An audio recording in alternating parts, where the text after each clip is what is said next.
Hello mga mamis, for today's video ay share ko sa inyo kung paano anong exercise ang gagawin para lumaki ang inyong balakang, lumaki ang inyong bente.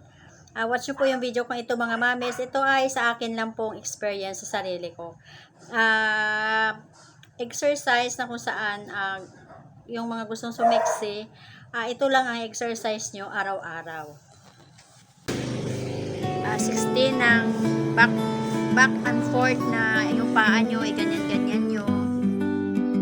16 din na taas baba. 16 lang muna mga mamis para hindi po kayo mabigla. 16 din po ng parang nagbabike kayo, nagsacycling kayo. 16 din both side, open, close, open, close.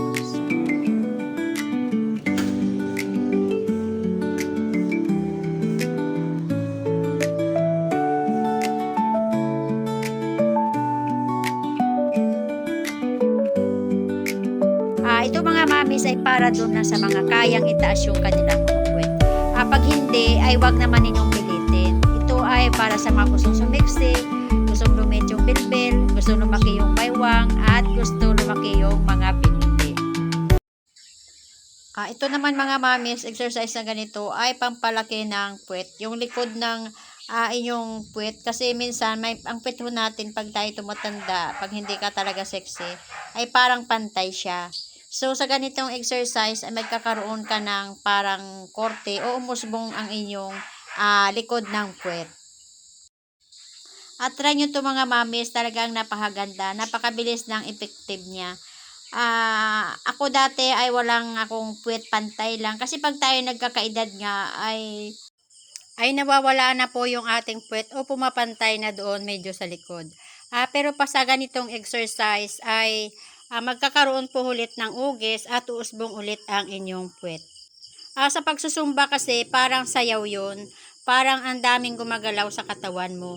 Pero sa ganitong exercise, ito lang po talaga yung pinaka-focus mo, lalaki yung iyong bandang puwet mo dito o pag-usbong.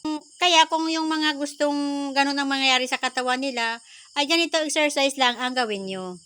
Anong hindi ko pa in-exercise to, wala talaga akong puwet. Pero ngayon, naramdaman ko na talagang nagkakaroon na ng umuusbong na medyo doon sa puwet ko.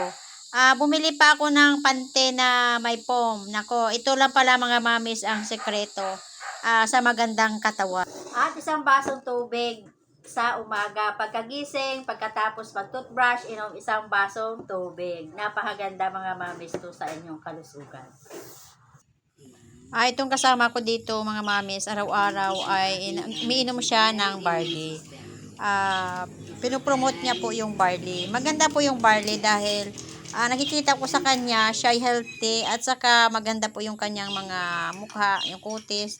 At saka yung hindi po siya nagkakasakit.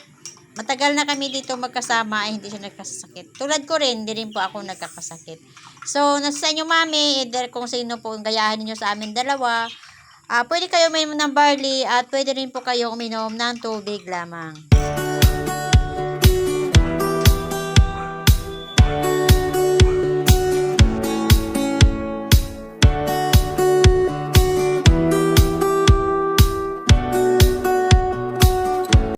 Sana may natutunan kayo sa video ko ngayon mga mamis. Thank you for watching!